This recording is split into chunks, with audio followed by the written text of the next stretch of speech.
Siya si Hansel Emmanuel Donato Dominguez, known as Hansel Emmanuel.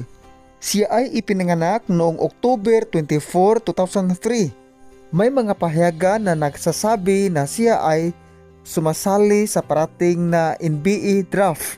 Siya ay mayroong height na 6'6". Ang kanyang posisyon sa liga ay shooting guard, point guard. Nakilala siya sa kanyang kapansanan na mayroon siyang isang kamay at ang sobrang nakatindig balahibo dahil sa kanyang slam dunk.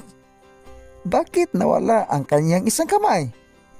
Ito na, at the age of 6, Hansel lost his left arm when Cinder Blackwell came down on him and trapped him for 2 hours, requiring amputation below shoulder.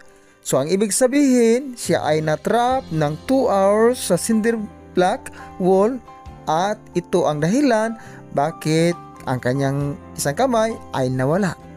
Ano ba ang ating makukuhang lesson sa bidyong ito? Una, kailangan nating porsigido sa ating sarili, maging motivated sa ating mga gawain at higit sa lahat, manalig tayo sa ating kapasidad na walang imposible kapag tayo ay mayroong goal sa ating sarili. Katulad na lang ni Hansel Emmanuel, hindi siya nahihinaan ng loob, porsigido siya sa kanyang goal.